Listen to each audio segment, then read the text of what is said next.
கிரிக் time ஃபேன்ஸுக்கு வணக்கம். எப்பவுமே நீ தோத்துட்டுன்னு சொல்லும்போது இந்த உலகமெல்லாம் உன்னை கைவிடும்போது ஃபர்ஸ்ட் உன்னை நம்பணும், அப்பதான் ஜெயிக்க முடியும்ங்கிற மாதிரி குர்னால் பாண்டியா த ஹீரோங்க. என்ன ஒரு மேட்ச் ப்ரோ! ஆர்சிபி வீடியோ எங்க, ஆர்சிபி வீடியோ எங்க அப்படின்னு சொல்லி கேட்ட எல்லாருக்குமே இதோ உங்களுக்காக. என்ன ஒரு மேட்ச், சான்ஸே கிடையாது. மேட்ச்ல என்ன நடந்தது, ஆர்சிபி எங்க ஜெயிச்சாங்க, மும்பையுடைய எக்ஸ்ட்ரானரி பர்ஃபார்மன்ஸ், இது எல்லாத்தையுமே கம்ப்ளீட்டா பார்க்கலாமா? அதுக்கு முன்னாடி ஃபர்ஸ்ட் டைம் சேனலுக்கு வரீங்கன்னா மறக்காம சப்ஸ்கிரைப் பண்ணி சப்போர்ட் பண்ணுங்க. அப்போ அப்டேட் எல்லாமே எங்களை வந்து சேரும். சரி வாங்க வீடியோக்குள்ள போலாம். So first of all RCB video போடாதுக்கு ரீசன் இதுதான். ஆல்ரெடி ரிவ்யூ வீடியோ போட்டாச்சு, பெருசாக அவங்கள பற்றி பேசுறதுக்கு எதுவும் கிடையாது. சேம் 11ஓட தான் போக போகிறாங்க. ஆல்ரெடி நான் ஒரு விஷயத்த சொன்னேன், என்ன அப்படின்னா ராசிக் தாஸ் எல்லாமே எடுக்காதீங்க. நீங்கள் அவர் கொடுக்குற 40-45 ரன்னை நீங்கள் சுயாஸ் சர்மா வச்சு போடுங்க, அவர் 30 ரன்னுக்குள்ளே தான் கொடுப்பாருன்னு நான் சொல்லியிருந்தேன். இன்னைக்கு சுயாஸ் சர்மாவுடைய 3 ஓவர் அண்டர் ரேட்டட். எத்தனை பேர் ஞாபகம் வச்சிருக்கிறீங்கன்னு தெரியல. ஏன்னா கடைசி ஓவரில் ஒரு 2 6 சம்திங் என்னமோ பாண்டி அடிச்சார்னு நினைக்கிறேன். அதனால வந்துட்டு எல்லாருமே அவர் ஓவரில் ரன் லீக் பண்ணிட்டாரு அப்படிங்கிற மாதிரி நினைச்சிருப்பீங்க. கிடையாது. ஃபர்ஸ்ட் 3 ஓவரை போய் பாருங்க, பவுண்டரியே கொடுக்காம டைட்டா போட்டிருப்பாரு, எல்லாருமே வைடி ஆக்கரா போட்டிருப்பாரு. அவருடைய 3 ஓவர் ரொம்ப குரூசியல். இந்த மேட்சை மறுபடியும் நீங்க பாத்தீங்கன்னா தெரியும் சுயா சர்மாவுடைய ஓவர் எவ்வளவு அப்படின்னு சொல்லிட்டு. அதுக்கு முன்னாடி ஃபர்ஸ்ட் பேட்டிங் பண்ண டீம் எந்த அளவுக்கு பெர்ஃபார்ம் பண்ணணும்னா பவர் பிளேவை யூட்டிலைஸ் பண்ணணும். ஸோ ஆர்சிபி செமையா பண்ணியிருக்காங்க. ஃபில் சால்ட் போனா என்ன, நான் இருக்கிறேன்னுங்கிற மாதிரி கிங் கோலி மரணத்தனமா ஆடினாருங்க. கூட சப்போர்ட்டுக்கு மோஸ்ட் அண்டர் ரேட்டட் இன்னிங்ஸ் அப்படின்னு நம்ம சொல்லணும்னா தேவ்தத் படிக்கல். இந்த ஒரு டோர்னமெண்ட் ஸ்டார்ட் பண்றதுக்கு முன்னாடியே சொல்லிருக்கேன், படிக்கல் 11ல இருக்குன்னு சொல்லிட்டு யாருமே கேட்கல. அவரு 11ல இருந்தாகணுங்க. ஏன்னா இந்த டீமுக்காக உழைச்சு கொட்டியிருக்காரு. நிறைய பேர் சொல்லலாம் 4 வருஷம் நல்லா ஆடலன்னு சொல்லிட்டு. 4 வருஷம் ஒரு ஆடின பொசிஷனை போய் பாருங்க. ராஜஸ்தான்ல எல்லாம் 5-6ல வந்தார். அவர் என்ன பினிஷரா? அந்த மாதிரிலாம் கிடையாது. பவர் பிளேவை யூட்டிலைஸ் பண்ணி ஆடக்கூடிய ஒரு பேட்ஸ்மேன். நம்பர் 1ல வரணும், அப்படி இல்லைன்னா 1 டவுன்ல வரணும். இதுதான் அவருடைய கான்செப்ட். 1 டவுன்ல இறக்கி விட்டாங்க, சும்மா தெரிச்சாருங்க. அதுக்கப்புறம் ரஜத் பட்டிதார், என்ன ஒரு பேட்டிங் சான்ஸே கிடையாது. அதுக்கப்புறம் ஜிதேஷ் சர்மா என்னமா அடிச்சாருங்க. ஸோ அவர் அடிச்சு அந்த 2 ஷாட் கண்ணுக்குள்ளேயே இருக்கு. ஸோ சூரியகுமார் யாதவ் மாதிரி ஒன்று, அதாவது டிகே ஸ்பெஷலாக ஆடுவார், அது ஒன்று. அதுக்கப்புறம் இப்படி ஒரு ஃபிளிக் அடிப்பாரு பாருங்க, அப்படியே 6 போகும். கேஎல் ராகுல மினி வெர்ஷன் பார்த்த மாதிரி இருந்துச்சு, செம்மையா ஆடினாருங்க. ஸோ ஓவராலா டோட்டல் அப்படிங்கிறது 221 அடிச்சாங்க ஆர்சிபி. உண்மையாலுமே மிடில் ஓவர்ஸ்ல எடுத்து பிடிச்சாங்க மும்பை இந்தியன்ஸ். நான் பொறுத்த வரைக்கும் 180 தான் வரும்னு நினைச்சேன். ரஜத் பட்டிதார் அந்த 15-16வது ஓவர் சும்மா கிழிச்சு விட்டு தொங்க விட்டுருப்பாரு. யாரு அப்படின்னா ஹர்திக் பாண்டியாவை. அது வரைக்கும் நல்லா போட்டிருந்த ஹர்திக்கே அவரோட 4 ஓவர் கம்ப்ளீட் பண்ணும்போது 45 ரன் மாறிடுவாரு. அந்த ஓவரில் ஒரு 20-25 போயிருக்கும். அதுதான் மொமெண்டமா மாத்தினது. அதுதான் ஆர்சிபியோட டார்கெட் அப்படிங்கிறது இன்க்ரீஸ் பண்ணது.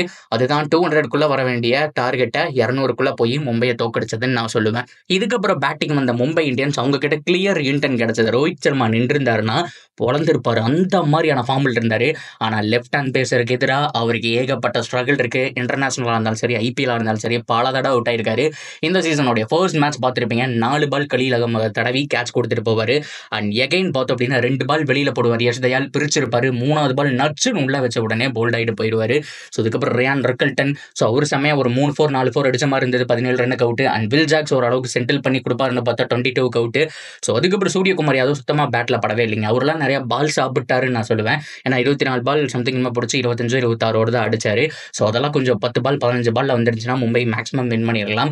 ஸோ அதுக்கப்புறம் வந்தாருங்க திலக் வர்மா. போன மேட்சை என்னையாடா ரிட்டையர்ட் அவுட் எடுக்கிறீங்கிற மாதிரி என்ன ஒரு இன்னிங்ஸு, சும்மா போட்டு பிரிச்சிருப்பாரு. சரியான ஒரு இன்னிங்ஸ் ஆடிட்டு இருந்தாரு. அன்ஃபார்ச்சுனேட்லி அவுட் ஆயிருப்பாரு 56 சம்திங் என்னமோ. ஆனால் ஹர்திக் பாண்டியா காட்டடி. இந்த ஹர்திக் பாண்டியாவை தான் நான் பார்த்துருக்கேன். ஸோ ஒரு 4 வருஷத்துக்கு அப்புறம் கம்பேக் கொடுக்குற மாதிரி இருக்குங்க. இந்த மாதிரி ஹர்திக் பாண்டியா ஆடி கிட்டத்தட்ட ஒரு 3 வருஷமாச்சு ஆச்சு. அவங்க சாம்பியன் ஆனாங்க தெரியுமா 2020, அந்த டைம்ல அடிச்சிட்டு இருந்த ஹர்திக் பாண்டியா எனக்கு தெரியும். ஸோ இப்போதாங்க பார்க்குறேன், அப்படியே கண்ணுக்குள்ள வந்த மாதிரி இருந்தது. கூட்டிருந்தா ஃபினிஷ் பண்ணியிருப்பாரு. அவருடைய அண்ணனோட ஓவர் சும்மா போட்டு பிரிச்சிருப்பாரு, அவரே சிரிச்சிருப்பாரு. ஆனால் அந்த சமயத்தில் குர்னால் பாண்டியா ஒரு செம்மையான ஒரு மூவ் பண்ணுவார். என்ன அப்படின்னா 2 பால் போனதுக்கப்புறம் அப்படியே ஸ்லோ பண்ணுவார், மெதுவாக லேச கட்ட அப்படி போக இப்படி போகணுங்கிற மாதிரி ஸ்லோ பண்ணுவார். ஸோ அதுதான் அவருடைய ஃபோக்கஸை உடச்சதுன்னு சொல்ல முடியும். ஏன்னா அவ்வளோ ஸ்டில்லாக இருப்பார் ஹர்திக் பாண்டியா. அந்த உடச்சதுக்கு அப்புறம் தான் ரன் மூமெண்டம் கம்ப்ளீட் அப்படிங்கிறது வந்துட்டு அவங்களால பண்ண முடிஞ்சிச்சு. ஸோ அதுக்கப்புறம் ஃபைனல் ஓவர் இவரே போட வேண்டிய ஒரு சுச்சுவேஷன். தீபக் சகர் அடிக்க ட்ரை பண்ணாரு, கேட்சு. சானர் அடிக்க ட்ரை பண்ணாரு, கேட்சு. அண்ட் ஃபைனலாக நவந்தீர்னாலே முடியல. என்ன ஒரு ஃபைனல் ஓவர். உண்மையாலுமே குர்னால் பாண்டியா த ஹீரோங்க, அதில் மாற்றம் கிடையாது. ஸோ இதனாலேயே எனக்கு தெரிஞ்ச இந்த மேட்ச் அடி வாங்கியிருந்தா குர்னால் பாண்டியாவை ட்ராப் பண்ணிட்டு வேற யாராவது உள்ள வந்திருப்பாங்க. ஸ்வப்னல் சிங் ஃபுல் டைம் ஆடி இருப்பாரு. எனக்கு தெரிஞ்ச அடுத்து ஒரு 4-5 மேட்சுக்கு இவர் ஆடுவார். அதில் ஒரு துளி கூட மாற்றம் கிடையாது. சூப்பரான ஒரு வெற்றி. வான்கடையில இதுவரைக்கும் வின் பண்ணதில்ல. ஸோ அதிகமா கிட்டத்தட்ட ஒரு 6 சீசன் ஆச்சுன்னு நினைக்கிறேன். அந்த ஜிங்க்ஸை பிரேக் பண்ணுவோன்னு விராட் கோலி சொல்லியிருந்தாரு. சும்மா தட்டி தூக்கிட்டாங்க. RCB on டாப்புங்க. ஸோ மறுபடியும் பார்த்தோம் அப்படின்னா வின்னிங் மொமெண்டத்துக்கு வந்திருக்காங்க. அண்ட் மும்பை இந்தியன்ஸ் 5-1 அப்படிங்கிற மாதிரி ரொம்ப கடைசியில் போயிட்டாங்க. ஹைதராபாத்து 5-1 இருக்கு. சிஎஸ்கே 4-1 இருக்காங்க. ஸோ மொமெண்டம் மாறுமா, பாயிண்ட் டேபிள் எப்படி போகும்னு பார்க்கலாம். ஆர்சிபியை பற்றி பேசுறதுக்கு நிறையா இருக்கு.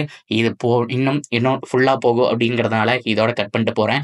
அண்ட் வீடியோ எத்தனை பேர் ஃபுல்லாக பார்த்தீங்க, அட் த சேம் டைம் ரொம்ப முக்கியமாக எத்தனை மணிக்கு பார்த்தீங்கிறத கமெண்ட்டில் சொல்லுங்கள். எத்தனை பேர் ஹாப்பியாக தூங்க போனீங்க அப்படிங்கிறதையும் கமெண்ட்டில் சொல்லுங்கள்.